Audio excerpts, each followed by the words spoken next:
Assalamualaikum warahmatullahi wabarakatuh. Kembali lagi dengan saya Ustazah Maharani di pembelajaran Pendidikan Pancasila dan Kewarganegaraan.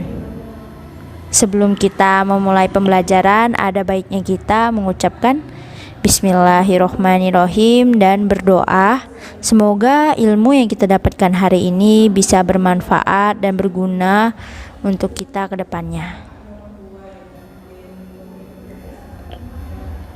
Hari ini kita akan membahas tentang proses penyusunan peraturan perundang-undangan. Jadi diperhatikan dengan baik ya. Peraturan perundang-undangan yang telah disebutkan dalam tata urutan perundang-undangan yang diatur dalam Undang-Undang Nomor 12 Tahun 2011 di atas secara lebih jelas sebagai berikut. 1. Undang-Undang Dasar Negara Republik Indonesia tahun 1945.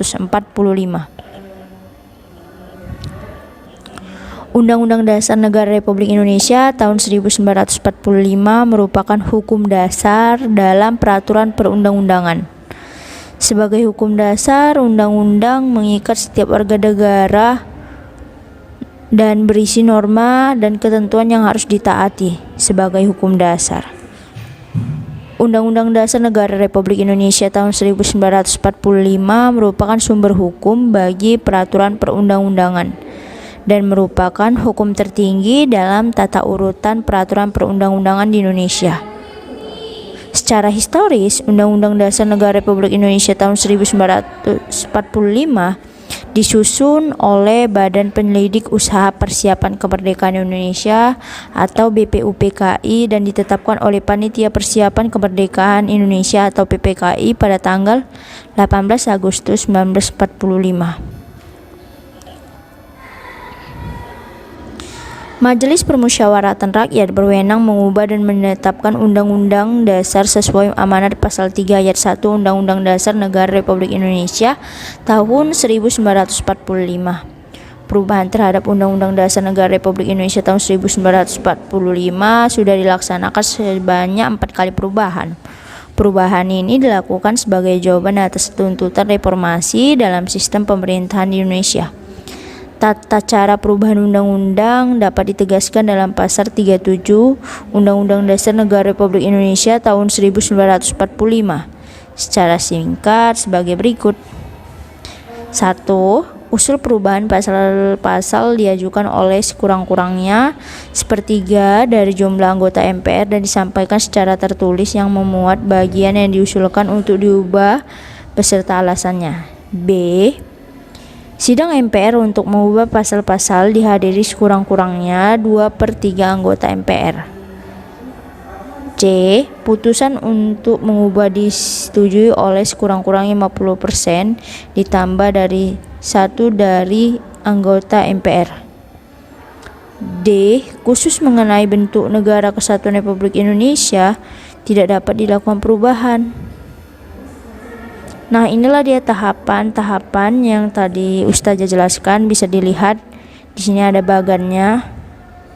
Diperhatikan sesuai dengan yang Ustazah jelaskan tadi, inilah bentuk dari bagannya. Oke, selanjutnya perlu juga kalian pahami bahwa dalam perubahan Undang-Undang Dasar Negara Republik Indonesia tahun 1945 terdapat beberapa kesepakatan dasar, yaitu sebagai berikut.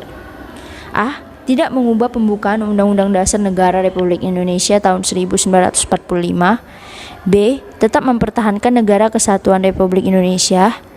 C. Mempertegas sistem pemerintahan presidensial. D. Penjelasan Undang-Undang Dasar Negara Republik Indonesia tahun 1945 yang memuat hal-hal yang bersifat normatif atau hukum akan dimasukkan ke dalam pasal-pasal. E. Melakukan perubahan dengan cara addendum, artinya menambah pasal perubahan tanpa menghilangkan pasal sebelumnya. 2. Ketetapan Majelis Permusyawaratan Rakyat. Ketika MPRS dan MPR masih berkedudukan sebagai lembaga tertinggi negara, salah satu produk hukum MPR adalah Ketetapan MPR. Ketetapan MPR adalah putusan majelis memiliki kekuatan hukum mengikat ke dalam dan keluar majelis. Mengikat ke dalam berarti mengikat kepada seluruh anggota majelis. Mengikat keluar berarti setiap organ negara, lembaga negara, dan lembaga masyarakat terikat oleh ketetapan MPR.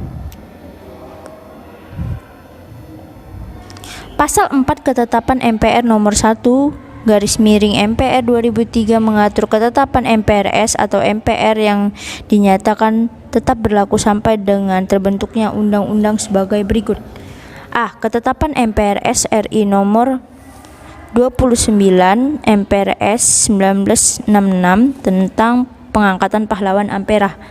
B. Ketetapan MPR RI nomor 11 MPR tahun 1998 tentang penyelenggaraan negara bersih, bebas korupsi, kolusi, dan nepotisme atau KKN. C. Ketetapan MPR RI nomor 15 MPR tahun 1998 tentang penyelenggaraan otonomi daerah, pengaturan, pembagian, dan pemanfaatan sumber daya nasional berkeadilan serta perimbangan keuangan pusat dan daerah dalam kerangka NKRI. D. Ketetapan MPR RI nomor 3 MPR 2000 tentang sumber hukum dan tata urutan peraturan perundang-undangan. Ketetapan ini saat ini sudah tidak berlaku karena sudah ditetapkan undang-undang yang mengatur hal ini. E. Ketetapan MPR RI nomor 5 MPR 2000 tentang pemantapan persatuan dan kesatuan nasional. F. Ketetapan MPR RI nomor 6 MPR 2000 tentang pemisahan TNI dan Polri. G. Ketetapan MPR RI nomor 7 MPR 2000 tentang peran TNI dan Polri. H. Ketetapan MPR RI nomor 6 MPR 2001 tentang etika kehidupan berbangsa. I. Ketetapan MPR RI nomor 7 MPR 2001 tentang visi Indonesia masa depan. J. Ketetapan MPR RI nomor 8 MPR 2001 tentang rekomendasi arah kebijakan pemberantasan dan pencegahan KKN. K. Ketetapan MPR RI nomor 9 MPR 2001 tentang pembaruan agraria dan kepengelolaan sumber daya alam. Adapun yang dimaksud dengan ketetapan Majelis Permusyawaratan Rakyat dalam Undang-Undang 12 Tahun 2011 adalah ketetapan Majelis Permusyawaratan Rakyat sementara, dan ketetapan Majelis Permusyawaratan Rakyat yang masih berlaku sebagaimana dimaksud dalam Pasal 2 dan Pasal 4 Ketetapan Majelis Permusyawaratan Rakyat Republik Indonesia nomor 1 MPR 2003 tentang peninjauan terhadap materi dan status hukum ketetapan Majelis Permusyawaratan Rakyat sementara dan ketetapan Majelis Permusyawaratan Rakyat tahun 1960 sampai dengan tahun 2002. Tanggal 7 Agustus 2003, Pasal 2 Ketetapan MPR nomor 1 MPR 2003 menegaskan bahwa beberapa ketetapan MPRS dan MPR masih berlaku dengan ketentuan adalah sebagai berikut.